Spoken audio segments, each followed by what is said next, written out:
Good afternoon, everyone. I'd like to call the meeting to order. As a reminder, please note that board meetings are being recorded for the convenience of those unable to attend this video conference.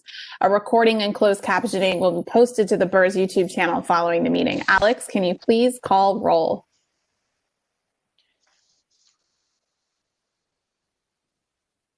Okay, yes, I'm off mute. Peter Calandrella. Isaac Carmignani. Present. Thank you. Janil Chacon. April Chapman. Deborah Dillingham. Present. Thank you. Natalie Green Giles. Present. Thank you. Eric Henry. Present. Thank you. Michael Kraft. Present. Thank you. Vanessa Leong. Gary Lennon. John Maderick. Present. Thank you. Donald Nesbitt.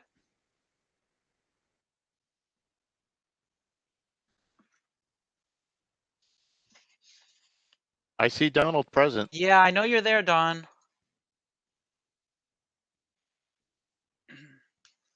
We see him, although we can't hear him right now.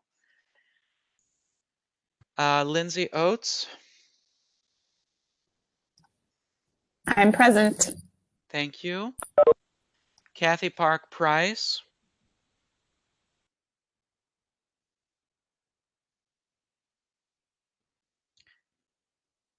Laurie Podvesker.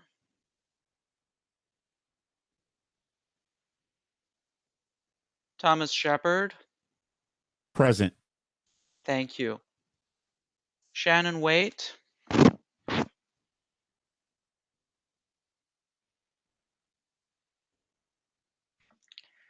I'm sorry, Lindsay. I'm only counting 9 so far. Yep. We lost Donald, huh? No, it's 9 with Donald. Oh, it's 9 with Donald. Sandy, your count is Wait a second, I'm going back. Gary Lennon just joined. I think that's your 10. Oh, thank you. Hello, it's Gary. Okay, Hallelujah. Gary Lennon is present. That makes quorum. Count was right. Donald's saying Saved by the bell. Donald's having connection problems for Donald. He can't get on right now. He's having an issue connecting. No problem. Okay. All right. Alex, I can continue, correct? Yes, thank you, Lindsay.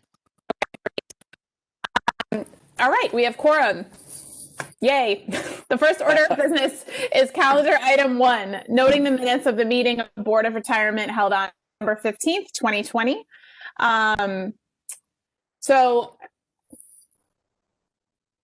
Okay. Do we normally vote on that? That's not in the script. Don't we vote to approve the minutes? Alex, help me.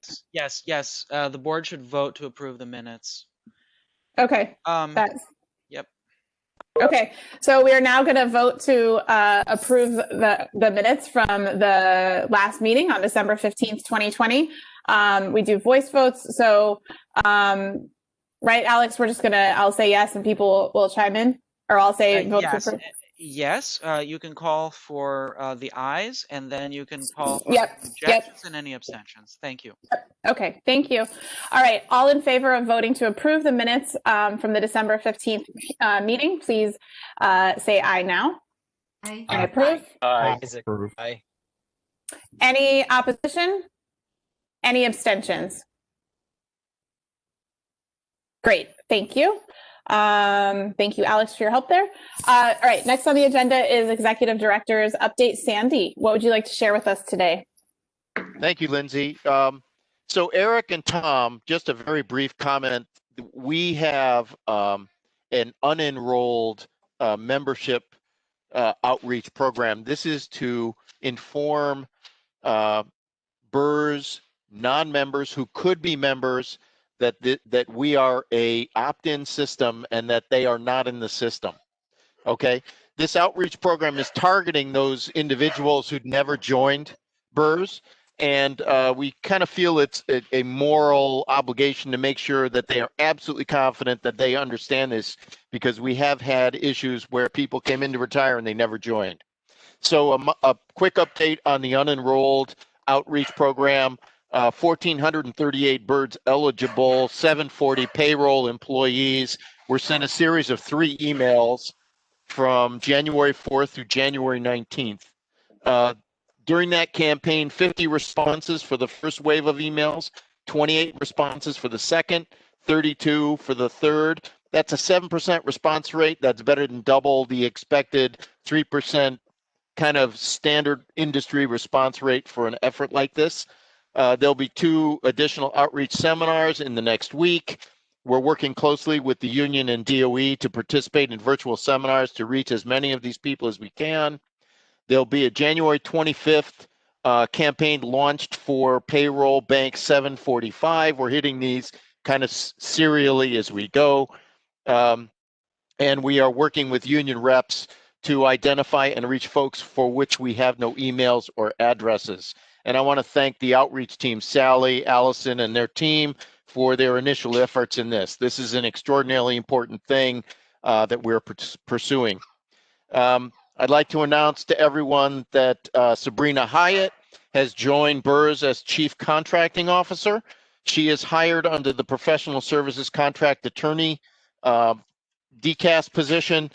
She's an attorney, and she will be outfitting our procurement process and bringing it kicking and screaming into compliance with the best practices of the city and DOE. We are going to be talking about 2 very important items tonight. You'll be hearing from Sherry Chan, the actuary's office. The actuary, Sherry, and her team have crafted a regime with the city to change actuarial assumptions that will relieve near-term pressure on the city's budget and add improved contribution regime for streams of contribution in the future, which I believe strengthens the system long-term, and she'll be giving you more detail about that. We'll also be talking about the fossil fuel divestment proposal. You'll be hearing from Antonio, our investment consultant, and even potentially the mayor's office of pension and investment, although I see John Adler has left his room. Perhaps we will not hear from them. I think he's Finally, here. I think he's here. I think the okay. videos all kind of froze out, but I think he's here. Okay. Finally, we'll be reconstituting the governance structure of our board tonight. This means electing chairpersons and populating our board committees. I sent out an earlier email asking for interest in those committees. Remember, they are executive, which handles mostly the preview of the investment process, audit committee, and disability committee. A lot to do tonight, so I am signing off. And Lindsay, thank you very much.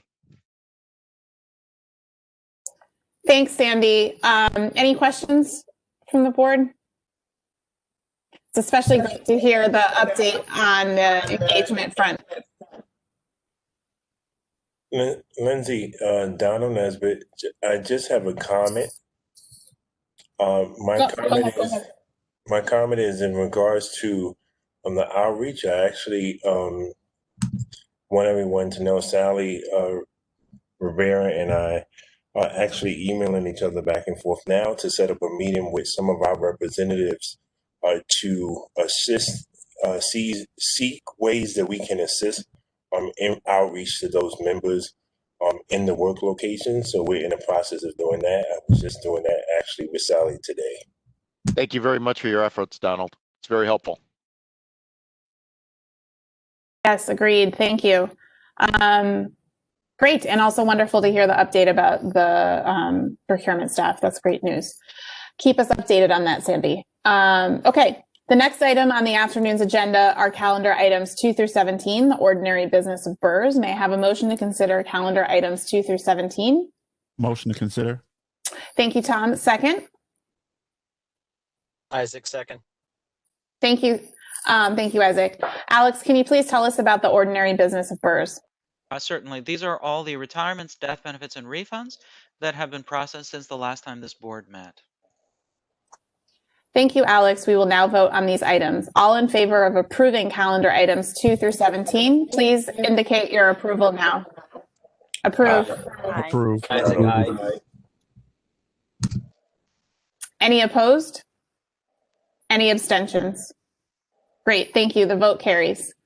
The next item on the agenda is calendar item 18, election of the co-chairs of the Board of Trustees. May I have a motion to consider, please? So move. Donald Nesbitt. Thank you, Donald. Natalie, thank you. Each year we elect co-chairs to preside over the board's proceedings during the calendar year. Are there any nominations for a co-chair? Good afternoon, everyone. This is John Maderick. I would like to nominate Lindsay Oates as co-chair. A second. Do we second that? Oh. Thank you. Good afternoon, Donald Nesbitt. I would like to nominate John Matarich for co-chair. Michael seconds. I second. Lindsay seconds. Same. Okay. I believe we have 2 nominations for co-chairs. Any other nominations? Okay, hearing none, I will move on. So let's vote on Lindsay Oates and John Maderick as co-chairs for the board for 2021. All in favor? Aye. Aye. Any opposed? Any abstentions? Great. All right, John Maderick and Lindsay Oates are our co-chairs for 2021. Congratulations, John. Thank you all. You have my sympathies. Thank you. The next agenda item is calendar item 19, election of members of the executive committee. May I have a motion to consider, please? Motion. Thanks, Deb. Second? Second. Thank you. The purpose of the executive committee is to provide oversight of BERS asset strategy and investment guidelines, represent the board at the common investment meeting, provide oversight of the BERS budget matters, and perform related functions as designated by the board. The board is requested to elect 5 to 7 members and an equal number of alternate members to serve on the committee during the calendar year 2021. The committee must include both co-chairs and at least 1 employee member of the board. I believe this worked really well this past year. This was new for the board, as you all know. So thank you all for your time and commitment to this important work. Hopefully we can keep it up in 2021. Are there any questions before we get into the volunteers? Can we just remind us who are on the committees this past year? Is that possible? Sure. Alex or Sandy, do you happen to have that handy? Sure. One moment, please. I'll pull that right up. For the executive committee in the year 2020, the composition was as follows. Natalie Green Giles, committee member with Deborah Dillingham as alternate. John Maderick as committee member with Chris Etiennes as alternate. Donald Nesbitt as committee member with Sean Francois as alternate.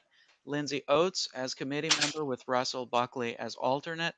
Isaac Carmignani as committee member with Shannon Waite as alternate, and Michael Kraft as committee member with Gary Lennon as alternate. Great. Thank you, Alex. Any other questions before we move to the volunteer section? Okay. Are there any volunteers? I will start off. I will volunteer with Russell as my alternate again, please. I will volunteer again. Michael will volunteer again. Donald. I'll volunteer. Yeah, I'll volunteer for alternate. Donald Nesbitt. I'll volunteer with Sean Francois backup. John Maderick. I will volunteer with Chris Etiennes as my backup.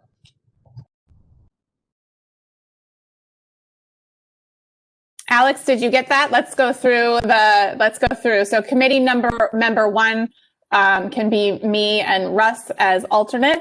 Number two can be Natalie Green Giles. Number three, I heard Isaac volunteer. Isaac, stop me if I'm wrong. I volunteered for Natalie. As alternate? To be Okay. Natalie's alternate. Okay, got it, Deb. Thank you. Thank you, Deb. Thank you, Deb. Is there an alternate for Isaac as committee member 4? That's me, Gary. Gary. Okay, great. I also heard Michael Kraft volunteer, I believe, right? Yes. I'll volunteer as And- alternate for Michael. Great. Thank you, Tom.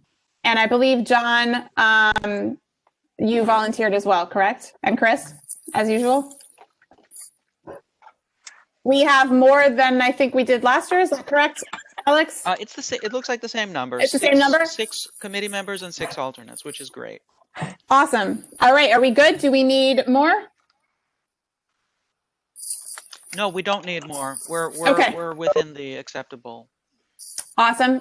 Sorry, I just got my son's school is closed tomorrow notification. All right. So, all right. We need to vote to appoint these members to the executive committee. All in favor? I am in favor. Aye. In favor. Aye. Isaac, aye. Any opposed? Any abstentions? Okay, great. Thank you. We have formed our executive committee for 2021. Thank you so much for volunteering your time. We so appreciate it. The next item on the agenda is calendar item 20, election of the members of the Disability Committee. May I have a motion to consider, please? Motion, I motion, Deb. Thank you, Deb. Second? Michael, second. Yeah. Thank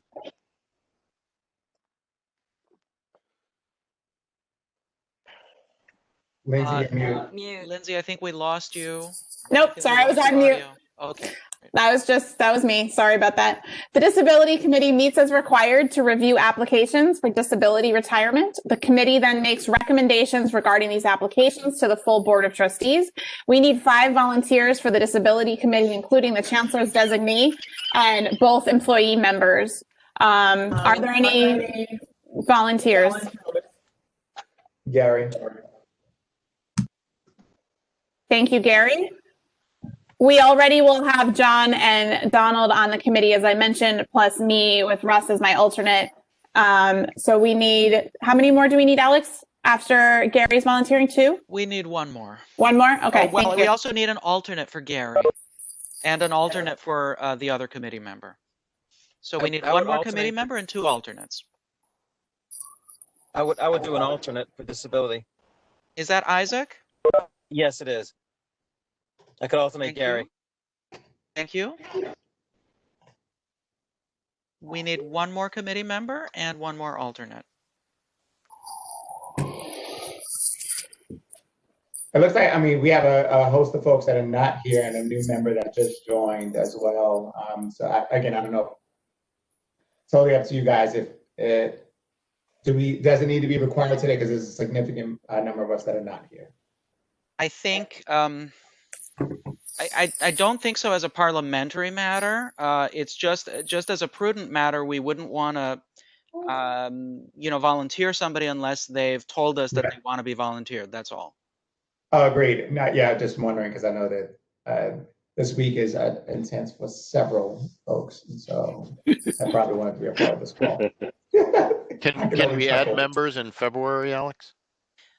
Yes, we can.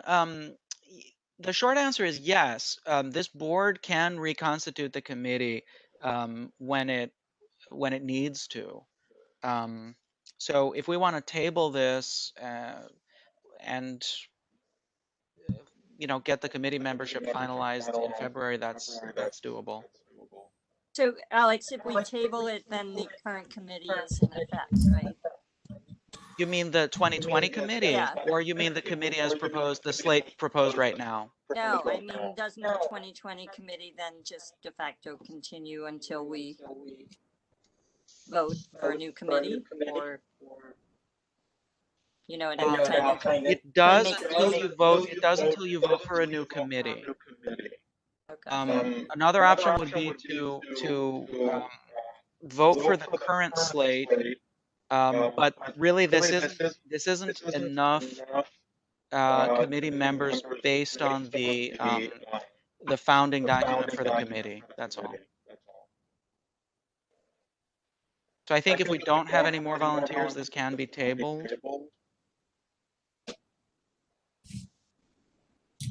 I'll make a motion to table. Donald Nesbitt. Second. Great. Do we need to vote on tabling it? Yes, Alex? please. Okay. Yes, please. All right. All right. Let's vote on tabling the appointment of the disability committee. All in favor? In favor. Isaac, aye. Any opposed? Any abstentions? Okay, we are tabling our disability committee until the February board meeting. The next item on the agenda is calendar item 21, amendment of the audit committee charter. May I have a motion to consider, please? Michael, motion. Thank you, Michael. Second? Gary. Thanks, Gary. Ade, please tell us about this resolution.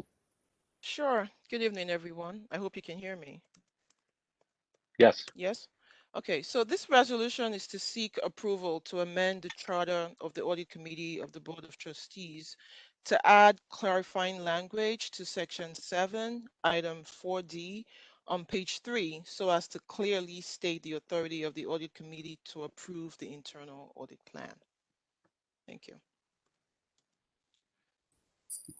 Thank you, Ade. We will now vote on this item. All in favor of calendar item 2021, please indicate your approval. Aye. Aye. Isaac, aye. Aye. Any opposed? Any abstentions? Thank you. The vote carries. The next item on the agenda is calendar item 22, authorization to extend an agreement with Richard Nathan Consulting. May I have a motion to consider, please? Michael, motion. Thank you, Michael. I saw Natalie for a second. Chitra, please tell us about this resolution. Thank you. Good afternoon, everybody. I hope you can hear me. Yes, thank you. Okay. We are in the process of transitioning from Funware, a current accounting software, to a new accounting software, NetSuite. During July 2020 board meeting, we received an approval to enter into an agreement with Richard Nathan Consulting Services for advisory and facilitation service relating to the implementation of BERS accounting software. We were intending to start the project in September 2020 and complete it by end of January 2021. However, the project started in October, pushing the tentative completion date to early March 2021. Therefore, we now request your approval to extend the agreement with Richard Nathan Consulting Services to March 2021. This extension will not incur any additional cost. Thank you.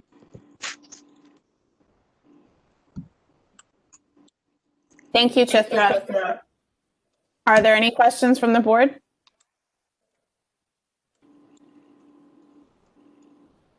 Great. We will now vote on this item. All in favor of calendar item 22, please indicate your approval now. In favor? In favor. In favor. Any opposed? Any abstentions? Vote carries. Thank you. The next item on the agenda is calendar item 23, authorization to enter into an agreement with Lennox Park Solutions. May I have a motion to consider, please? This is John. I'd like to make a motion. Thank you, John. Is there a second? I'll second. This is Tom. Thanks, Tom. Antonio, can you please tell us about this resolution? Yes, actually, yes, it'd be Evelise. Will be. She did the lion's share of the work in bringing this to the board today. Great, thanks, Evelise. Good evening, everyone. Just a brief overview on Lennox Park Solutions. They're first off a Black-owned financial technology company that's been a thought leader in diversity, equity, and inclusion for institutional investors. They've helped some of the largest institutional investors in the world better understand the diversity of their investment partners using their renowned questionnaires and investment technology. at our executive committee meeting, we brought this to the committee, and they agreed to bring this to the board today. I did want to make one amendment to what we discussed at the executive committee meeting.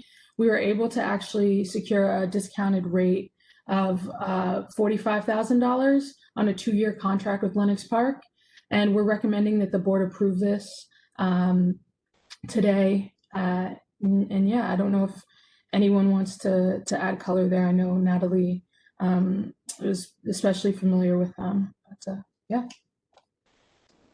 Yes, we've had many opportunities to hear from Lenox Park, and it's basically, for those who don't know what this is, the product is a, I guess, rating product is probably the easiest way to think about it, and takes a very deep dive into not just minority ownership in the potential fund managers we would be contracting with, but looks really deeply into things that I think we care very much about, and aligns very well with our ESG values that this board has espoused in both our ISP and in ongoing conversations. And I think it's a very valuable tool that will enhance work with our Clarity AI and really enhance our ability to, as I say, walk the talk. So Just to add one thing, it would allow us to benchmark all our members against each other in different asset classes, locations, on minority women in all facets of their business.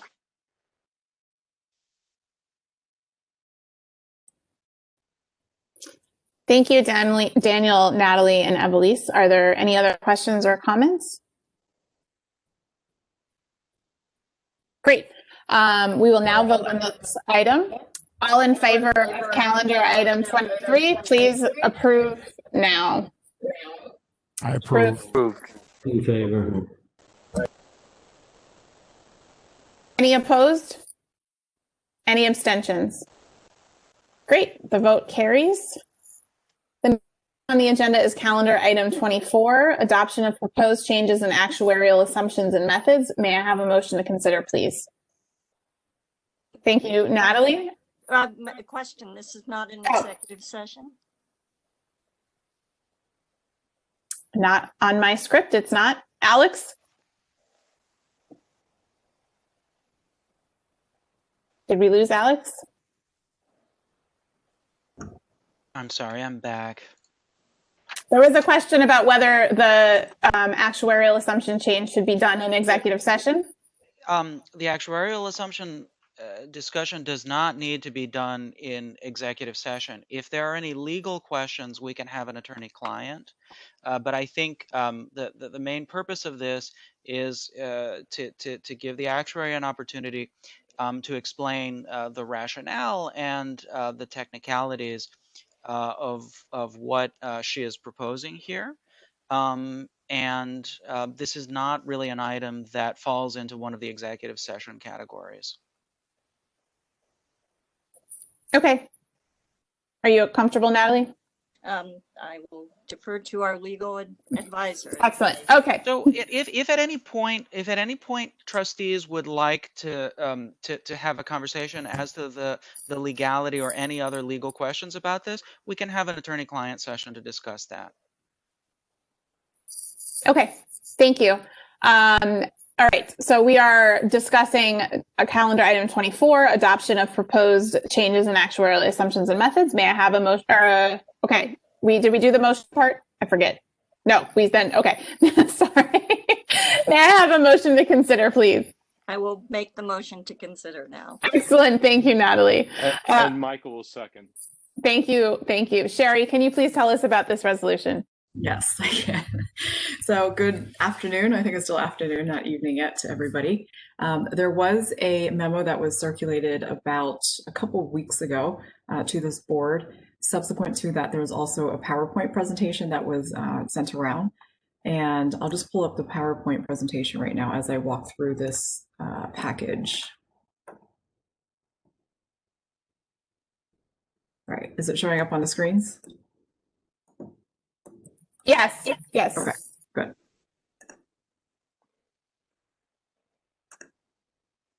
Okay, so just to give you a little background about what this package proposal is, as the actuary for the Board of Education Retirement System, one of my main responsibilities is to make sure that the funding is there and the monies are there to pay out pension benefits to both current retirees and the retirees of the future. So part of making sure that this calculation is done correctly, both the calculation itself and the projection of these pension benefits, you need to make assumptions of what's going to happen in the future. So these assumptions are supposed to be reflective of both the demographics of the plan and as well as the economic environment that we are in right now. And part of making sure that these assumptions and methods are accurate and up to date requires constant monitoring and making sure that if there are any changes, from time to time, that these assumptions and methods are refined to make sure that they still reflect the demographics and the times that we're in. So that's kind of the background. And every few years, my office does propose some updates to these assumptions, again, to make sure that as times change, that these assumptions and methods do reflect it still. So this presentation and the memo is divided out into several sections. One is the actual assumptions, and then it talks about the actual methods, and then as well as other items that are being proposed along with this package. So we start off with the actual assumptions. The actuarial assumptions, the first change that is being proposed is the change to the inflation assumption, also known as the consumer price index inflation or index. And for short, we can call it the inflation assumption. Currently, it's at 2.5%. The proposal is to lower it 20 basis points to 2.3%. And not doing it all at one time, but phasing it in over 4 years. So, evenly dividing 20 basis points into 4 years would be 5 basis points each year.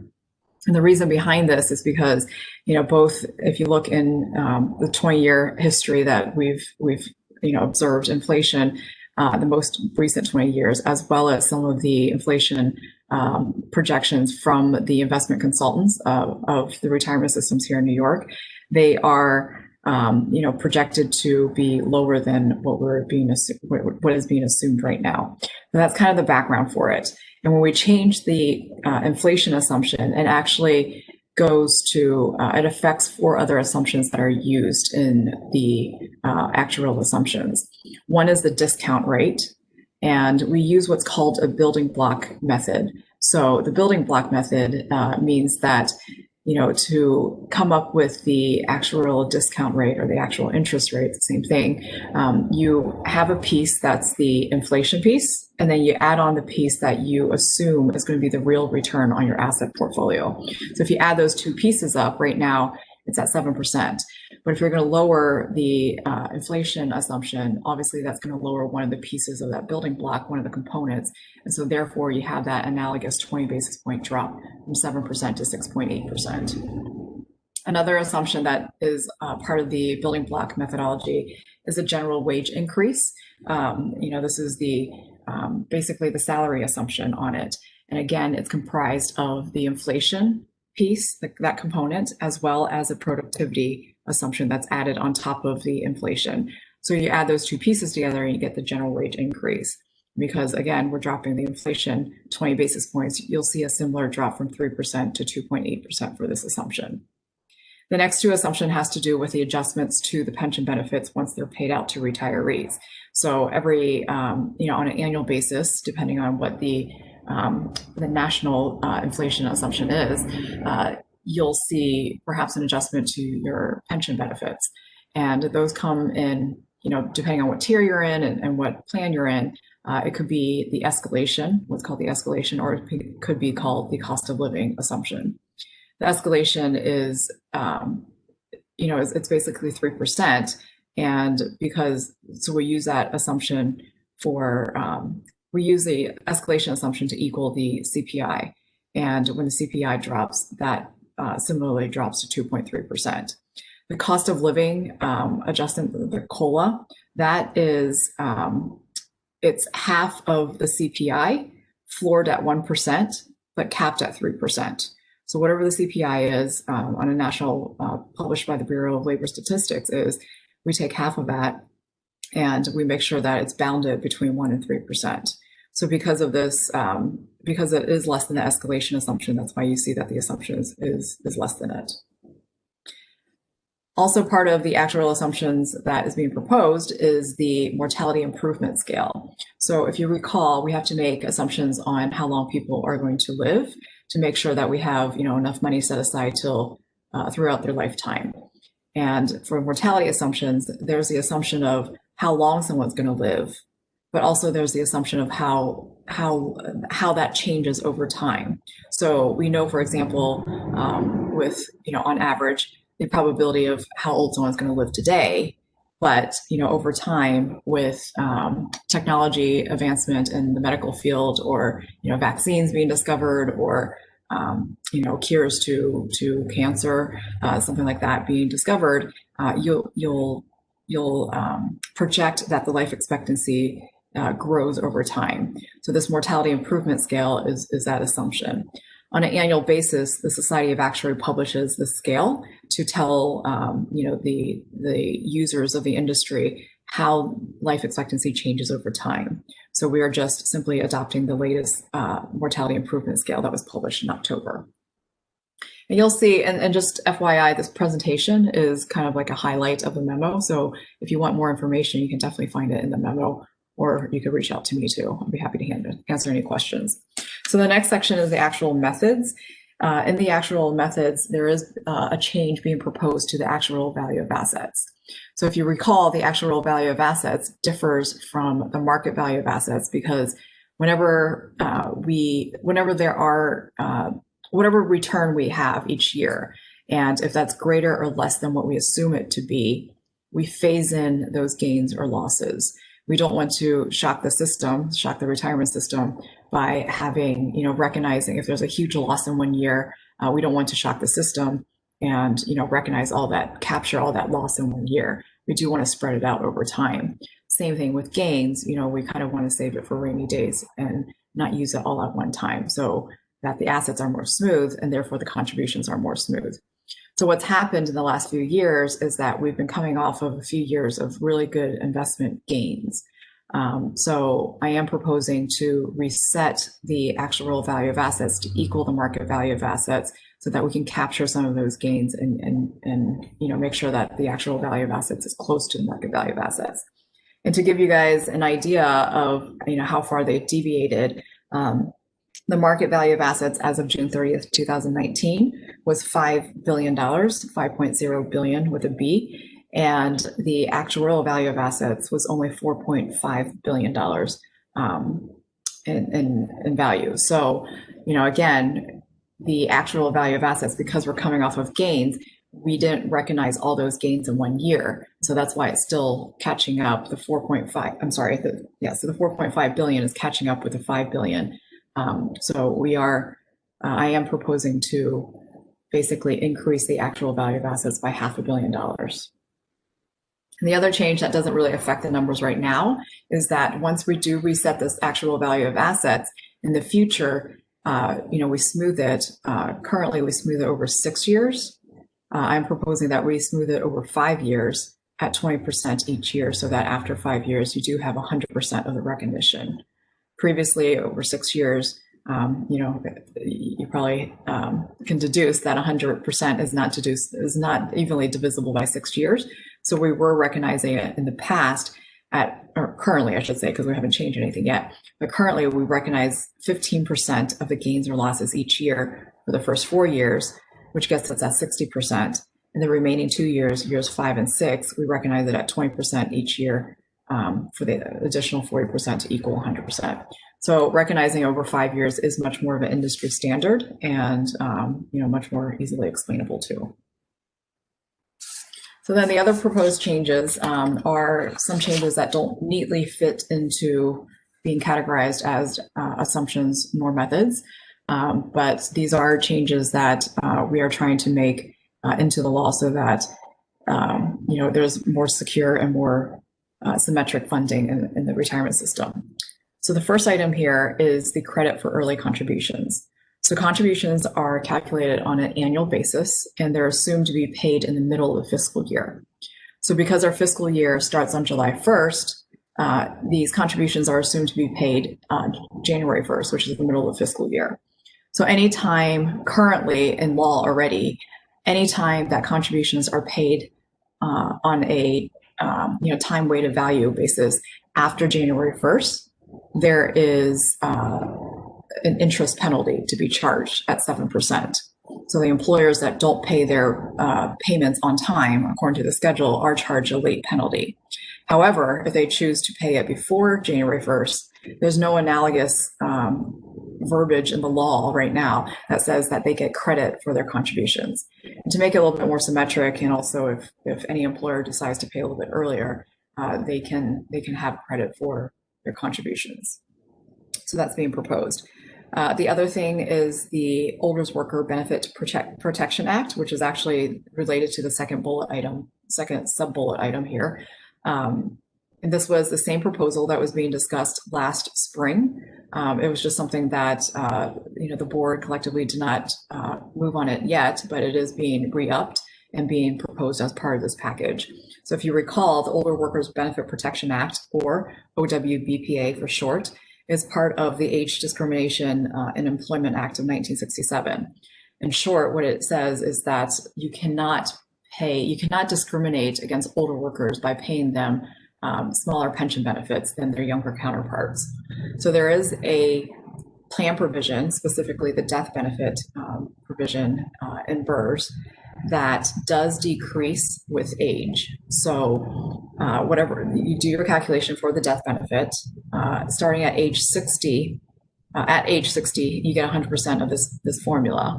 But 1 year later, you get 5% less.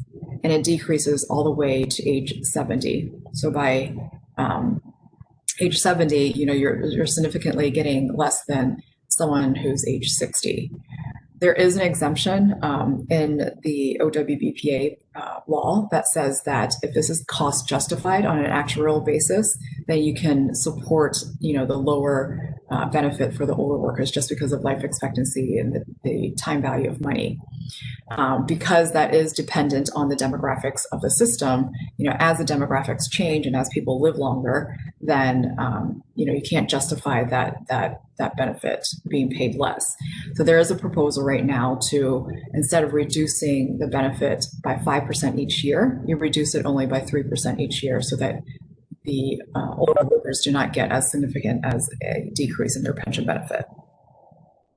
And again, if you read the memo, there is one more item, off-track betting for New York City, that does not affect BERS, that affects NYSERS. It was included in the memo just as a FYI to make you aware that because this package is being proposed not only collectively as a package, but also kind of a similar package for all 5 New York City retirement systems. We just want to make you aware that there is that item there. And going to the next slide, all that summarized on a numbers and results basis, on a contribution basis. So you can see the numbers here. Negative numbers here do signify a decrease in contribution. So our previous projection is in the first row. So for fiscal year 2021, which is the current fiscal year that we're in, the contribution was previously calculated and determined to be $230 million. But after reflecting the proposed changes, it decreases it to approximately 188 million. So you do see that there is a decrease in contributions of about 43 million. You'll see the pattern that in the first few years, there is a savings in the contributions, there is a decrease in contributions, and then we pick back up to be more than what we previously determined. And the reasoning for this this kind of shape that you see is that we are recognizing the actuarial value of assets, the gains that we've incurred. We are recognizing that right away. And that obviously is a one-time reset. And from there forward, we're going to continue smoothing assets from there forward. So you recognize that right away. And that's why you see those savings in the first few years. The other thing is that the discount rate that's being proposed, that is very sensitive. The numbers, the results, and the contributions are very sensitive to this assumption, and that is being proposed on a graded scale, on a phased in basis. And so we don't get to the ultimate 6.8% until 4 years into this analysis. And that's why you see kind of more of a leveling out between years 4 and 5, but then some changes before then. So I just wanted to end with this, caveat, so to speak. And lawyers have disclaimers, and I guess actuaries have a discussion on the risk and uncertainty of the future. So these are just some items that are not included in the analysis because, either the fiscal year hasn't completed yet, or some of it hasn't been passed in law quite yet. So this is to note that this does not include any changes to the OPEB plan, the post-employment retirement plan, and the retiree healthcare plan. The second and fourth bullet items, these are items that will affect the numbers, and we think will affect the numbers if the trend continues for the rest of the fiscal year. But because this is dependent on the rest of the fiscal year, it's not included in these numbers. So we know, for example, that due to the financial crisis, we're either not getting salary increases or some contracts have been delayed in their negotiations. So we aren't getting the salary increases we thought we would be getting. And that yields a savings in the future because our pension benefits are a percentage of our final average salary. So if our final average salary, which builds obviously off of our current salary, because we're assumed to get salary increases throughout our working lifetime. If we're working with a lower salary base, then our liabilities are going to be lower, which means our contributions in will be lower too. So there's a savings. The asset performance, obviously, we've had stellar fiscal year to date performances, but we don't know what the next few months is going to bring, obviously, at least not with certainty. So if we continue on this trend, there is going to be a stellar asset return, which obviously yields a higher asset value, which means we only need to put in a lower amount of contributions. So again, that's a savings. The third bullet item, the early retirement incentive, that's being discussed right now in Albany as well as the city, and there's no movement quite yet, no official movement quite yet. There is movement, but there's no nothing set in stone quite yet. So that's why we're not including that. But if there are early retirement incentive program that's being introduced and people do take it, that's going to be a reduction in workforce and by way of election of retirement. And with a smaller workforce, there's going to yield a smaller normal cost or smaller annual cost into the pension plan. So there, again, it's going to be some savings from there. One more thing that's not listed on here is a mortality improvement scale that I talked about. The mortality, any study of mortality requires obviously an extended amount of observation, right? People obviously only die once and they live, usually quite a long time before they die. So in order to have one case to look at requires a long time. So studying mortality is a long-term study. So because of that, there is some lag with the data that's being used to come up with the current assumptions. So with that, COVID obviously has, been the topic of everybody's discussion inside and outside of work all around the world. And the current mortality improvement scales do not include COVID deaths in there. But, depending on how things go in the future, we might see a little, blimp in the mortality assumptions because of that. And if we do factor that in, that's going to, again, yield some savings into the pension plan. So that's all. That's part of my presentation. I'm going to unshare the screen so we can see everybody again. And I'd be happy to take any questions or turn it back over to Lindsay if there are none. Sherry, hi, I have a question. It's Natalie. Just a clarification. So we are voting to adopt your actuarial assumptions at this point. And just to be clear, there are some things that still need state approval. Correct. Statutory. So I just want that to be clear. How does that play out in the timing? And then just the reset of the actuarial valuation to the market valuation is based on the June 30th, 2019 valuation. Is that correct? Yeah. So just to kind of clarify those 2 points, yes, I'm just confirming that yes, I am, respectfully asking for a vote on this this evening. There is a resolution that's attached to it, and the reason that Natalie correctly points out that there are parts of this package that needs to go through state legislation. One of which is the discount rate. Another is changing the plan benefits for the death benefit, as well as the early contribution. And usually it doesn't happen often, but in the past, what has taken place is that the boards on the city level votes for these changes, and so that we have consensus, and then we bring the legislation right now is already being drafted.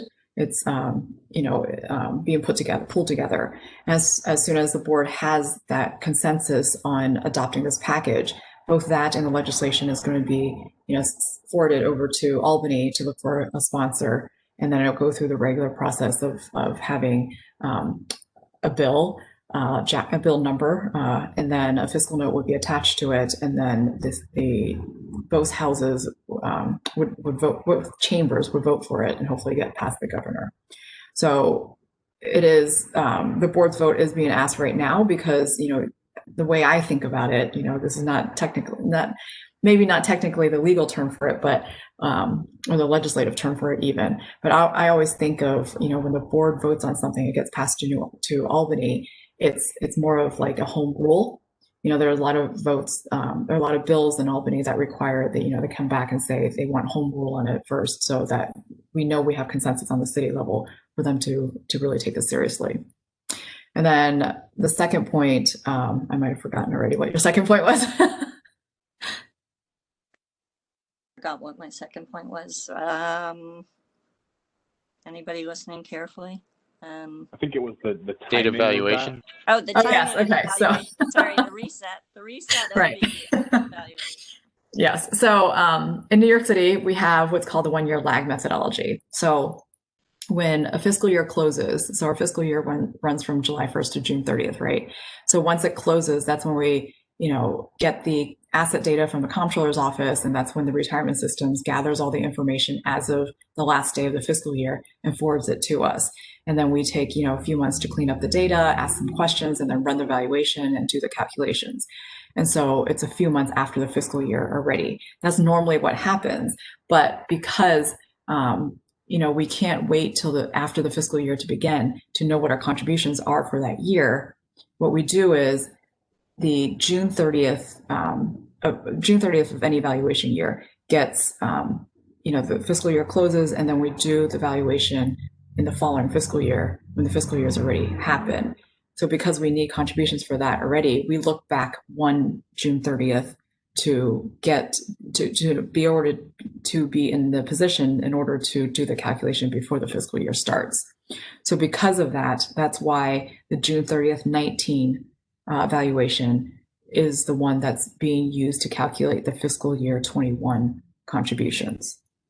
So in real time, if you want to walk through it really quickly, in real time, June 30th, 2019 closed. And then in the fall of 2019, the fall to winter, we get all the data from the retirement systems and the comptroller's office.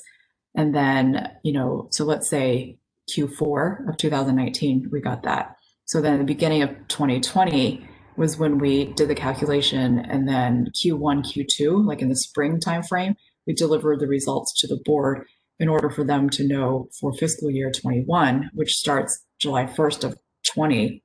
Once that fiscal year begins, they know already by that time what to put in. So that's why there's that 1-year lag. And then how often would you do that reset? I mean, we've had obviously a very unusual run of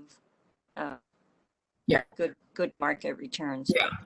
So the last time that New York City reset the actual value of assets was in June 30th, 2010, for the fiscal year 12, 2012.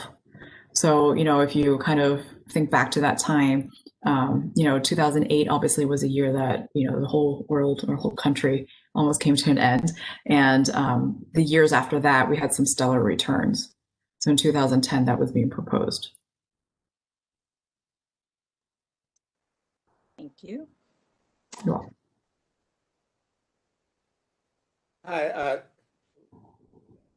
Hi, this is Gary. Quick question. Can you remind me, and maybe it was on your slide, you had talked about $500 million. I'm trying to get the calculations that you mentioned, and maybe I misunderstood what you were saying in respect to the $500 million. Okay, so so what happens is the comptroller gives us what the market value is. The market value of assets are the value of assets on the books, right? So we know what the stocks are valued at, real estate, there's appraisers and stuff like that. Every asset has a value, and that gets reported, on paper as a market value of assets. What happens is the actuary takes that and smooths it out because the market value of assets fluctuates a lot.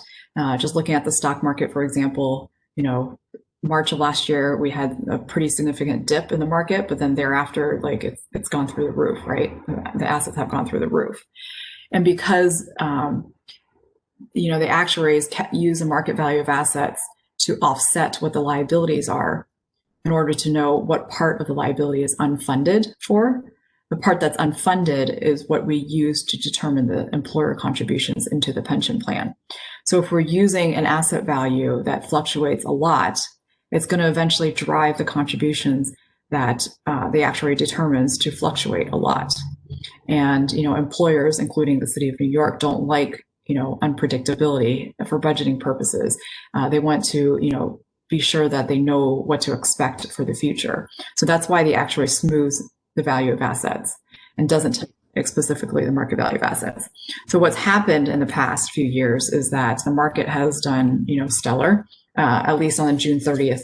Every year, if you look at the asset portfolio on a June 30th basis, it's done really well collectively in the last few years speaking. And because, the actual value of assets, what we do is we smooth in the gains and losses each year. So like I said, we don't want to take, if there's a lot of gains or if there's a big loss in one year, we don't want to recognize that all in one year. So say, I'm just making numbers up, but say we had $100 million over what we expected to return. So we have $100 million gain in assets. What the actuary does is we're saying, okay, we don't want to take credit for all of that 100 million this year. We're just going to take a portion of it this year so that we can save some of the gains for future years when maybe there's a big loss in the market. So currently we only recognize 15% of each year's gains and losses. So out of the 100 million, we're saying, okay, we're going to recognize 15 million of it. 85 million of it, we're going to quote unquote bank it and save it for a rainy day. And that's happened, save it for a rainy day as in maybe next year, instead of having $100 million gain, it's like a $150 million loss, right? So you offset it to make it more smooth. But what's happened is consecutively, we've had a lot of gains. So we keep getting these gains, which means that the actual value of assets is not catching up to the market value of assets as fast. So right now, what's being proposed is to reset it so that we're going to say, okay, we're going to reset the actual value of assets to make sure it catches up with the market value of assets. So, and maybe this is an accounting question more so for Lindsay. Well, between you two in that respect, I get the smoothing out over time to make sure that we're not showing that level of volatility within our, our gains and losses, if you will. But from an accounting side and how we report it, is that, and this is pure inquiry, is that what everybody does? I mean, because if you won a lot of money in that respective year, don't you want to do it? Or we just say, because we don't know what next year looks like. That's why we just say, how do we define what that number is that we're going to say, I'm only going to account for 10 to 15% of it because I'm not sure what next year is going to look like. And does that then in turn really show the trueness of our books, if you will? Right. So there are different reporting bases. That's a really good question, bases. So there is an accounting basis that does recognize the market value of assets. So the market value of assets, where the comptroller says the assets are, that's the number that gets put on those books. So that's the accounting side of numbers. There also are funding numbers, which are used by the actuary to tell the city and other employers how much to put into their pension plan. And so for the funding purpose, that's when the actuary determines the actuarial value of assets, which is also called the smooth value of assets.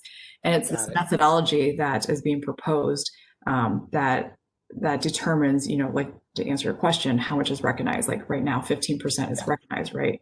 So right now I'm proposing that we recognize 20% of it each year over 5 years. Got it. Okay. Makes sense to me. Thank you. You're welcome.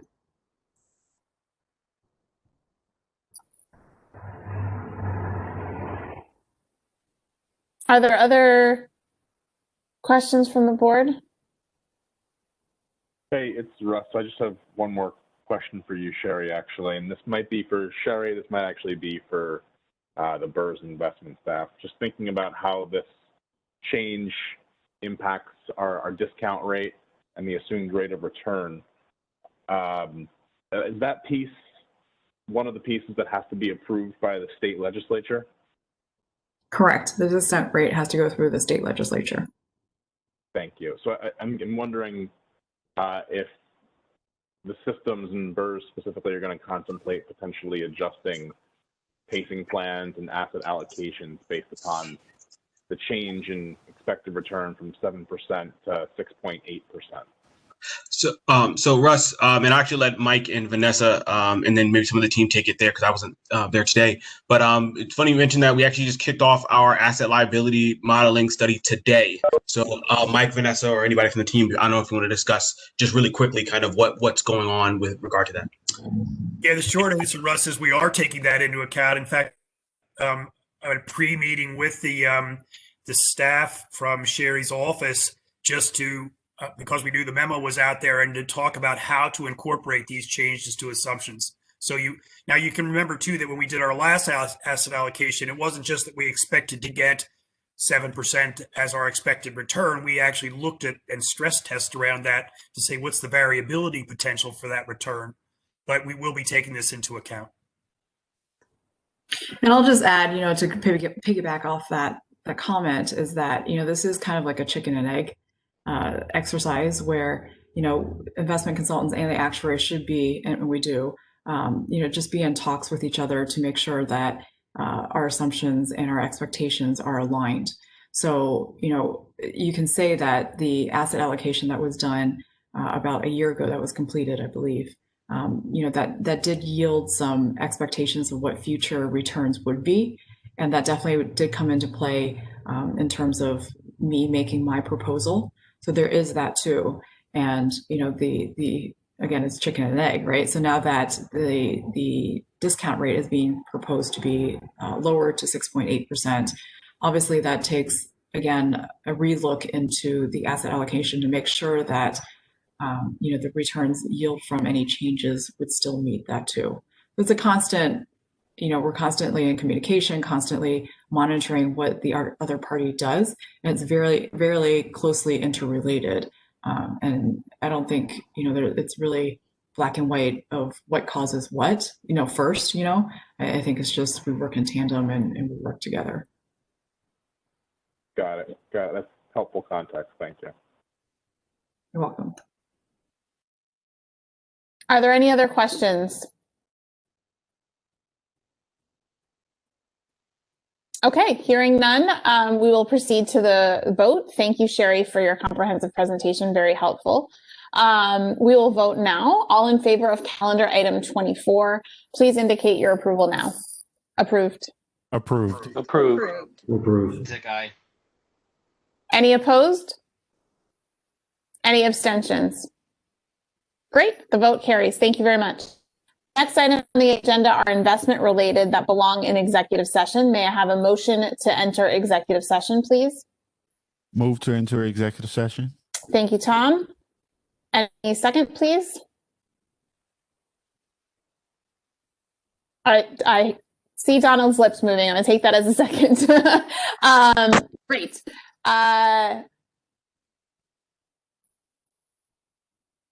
Great. We are now session. Please turn on. I'm going to stop the recording, Lindsay, okay? We will now be in public session. Okay, you're good to go, Lindsay. Thank you, Karen. Alex, please report out on the board's actions in executive sessions. Certainly. During executive session, the board voted to approve Calendar item 25, divestment from certain fossil fuel reserve owners.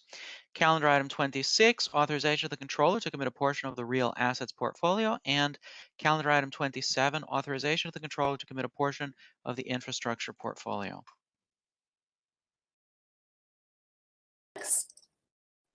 Okay, this concludes the agenda for the meeting today. The next BERS meeting will be scheduled for Monday, February 22nd. Details to follow via email. May I have a motion to adjourn, please? I'll move to adjourn. Thank you, Don. Second? This is John, second. Thank you, John. All in favor of adjourning the meeting, please indicate now. Approve? Approved. Approved. Any opposed? Any abstentions? Thank you. We are adjourned. Good evening, everyone. Talk to you all soon. All right. Have a good evening. Very productive meeting. Bye. Thank you very much. Good night, everyone.